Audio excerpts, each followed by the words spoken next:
네. 여기서 강의하면 꼭 학창시절 동네 보습학원에서 공부하던 생각이 나네요. 오늘 육모입니다, 육모. 해설 다 받으셨어요? 따끈따끈하죠? 12시 반까지 완성했어요. 12시 반. 30분 전에 완성한 해설. 굉장히 따끈따끈해요. 혹시 오류가 있을 수 있고 오타가 있을 수 있는데 그건 일단 뭐 쉬는 시간이나 이럴 때 말씀해 주시면 하겠고, 육모 난이도 총평은 중하? 문제가 어렵진 않았어요. 문제가 어렵진 않았는데 학습용 판례를 많이 좀 던져주신 느낌이었고, 실전에서 동일하게 출제되기는 좀 어려운 문제를 많이 출제하신 것 같아요. 그래서 선택형 대비형으로 좀 좋았고, 또 민소법도 그냥 리딩 케이스 판례들, 옛날 판례지만 조금 여러분이 잘 모르는 그런 리딩 케이스 판례들을 출제했다 보시면 되고, 상법이 조금 좀 트렌드 있게 산문이 좀 출제됐다 이렇게 보시면 되겠어요. 그래서 민법 난이도는 사실 좀 적절치 않았다, 개인적으로 그런 생각이 들어요. 그러니까 중요 부분에서 출제하지 않았고 그냥 알려주는 듯한 느낌? 그런 느낌이었다고 보시면 되겠습니다. 빨리 풀어볼게요. 1문의 1부터.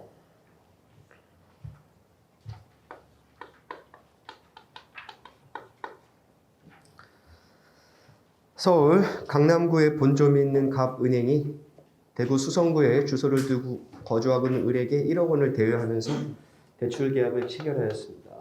채권자 갑은행,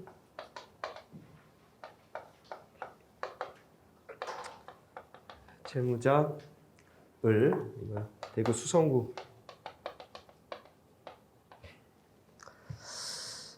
약관에 의한 대출 계약을 체결했고, 약관에는 대부분 약관에는 전속적 합의 관할이 있죠. 그래서 관련 분쟁이 있으면 이 부분 밑줄 갑은행 영업정 소재지 법원의 관할 법으로 한다는 조항, 이 조항이 유효하냐 이거거든요.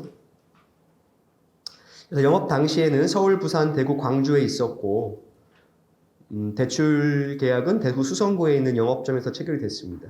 괜찮죠? 대출 체결 이후 2021년 상반기에 갑은행이 영남 지역 업무를 부산에서 전담하는 것으로 업무 조정이 이루어졌어요. 내부적으로. 그래서 을이 대출금을 갚지 못하자 갑은행이 2020년 4월 30일 을을 상대로 밑줄 부산에 소장을 제출한 거예요. 갑은행은 편하겠죠? 영남 지역 부산에서 하니까. 그러니까 이게 을이 관할 위반이다라고 주장하면서 이송 신청했습니다. 을의 관할 위반을 이유로 한 이송 신청에 대해 어떻게 처리할 것이냐. 네. 아시다시피 이송 신청권에 대한 법원의 판단은 필요 없죠. 직권 발동을 촉구한 의미인데, 결국 그럼 뭐다? 이 전속적 합의 관할이 유효하냐 이거죠. 그래서 판례 프린트 강의 자료 4페이지. 강의 자료 1. 목차 보시면 알겠지만 강의 자료 다 판례예요.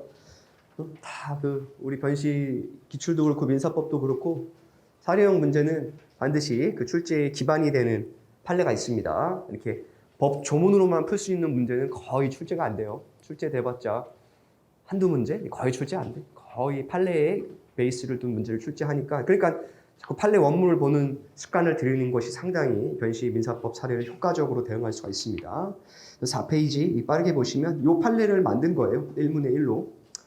2009년 11월 13일 선고 2009마 1482 이 판례를 우리 용모의 1문의 1 문제 1로 만들었다 보시면 되겠습니다. 그래서 판결 요지 빠르게 읽어보면, 사업자가 그 거래 지위를 남용해서 사업자의 영업소를 관할하는 지방법원을 전속적 관할로 하는 약관 조항을 작성해서 고객과 계약을 체결함으로써 건전한 거래 질서를 훼손하는 등 고객에게 부당하게 불리한 이익을 주었다고 인정되면 약관규제법 제14조에 위반돼서 무효해요.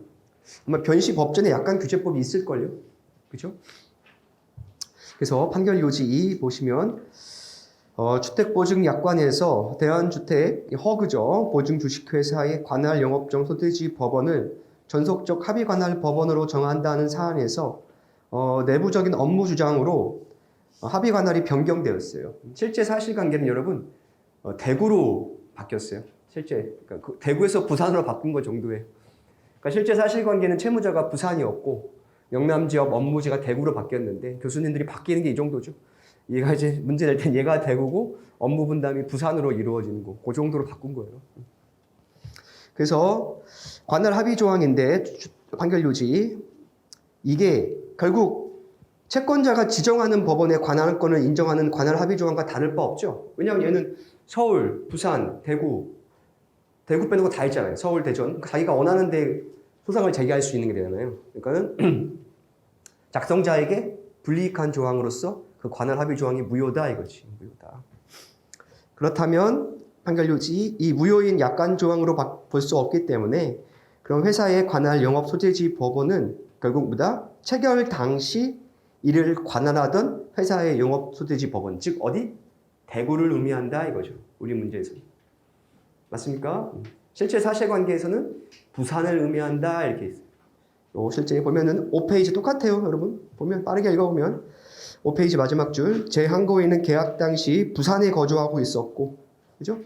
아파트 소재지는 사천이었는데 상대방은 허그는 영등포 여의도에 본점이 있고, 봐봐 전국에 다 있어. 서울, 부산, 대구, 광주, 대전에 다 있는데 이게 영남관리센터가 대구로 이관이 됐어요, 그죠? 그래서 영남 지역은 다 대구에서 해라. 그래서 이제 대구가 편하니까 대구에 소를 제기했단 말이에요, 그죠? 그러니까 6페이지 피고가 이거 너무 불리익하다 나에게 이송해달라라고 했고 법원이 보니까 그거 맞다, 이거 무효로 보는 것이 맞겠다.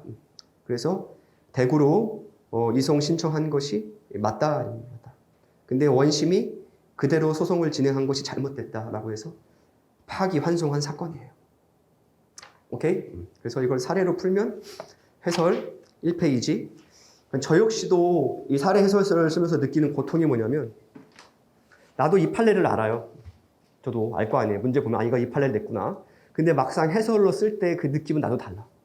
나도 매우 고통스러워. 그러니까 여러분도 마찬가지일 거예요. 나 이 판례 공부해서 알고 있는데 제한된 시간 내에 쓰려고 하면 잘 안 나와. 표현이 잘 버퍼링이 걸리고 매끄럽지가 않아. 저 또한 마찬가지.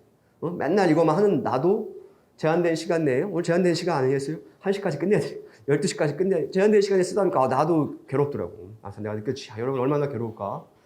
그러면서 해설 보면 이렇게 나옵니다.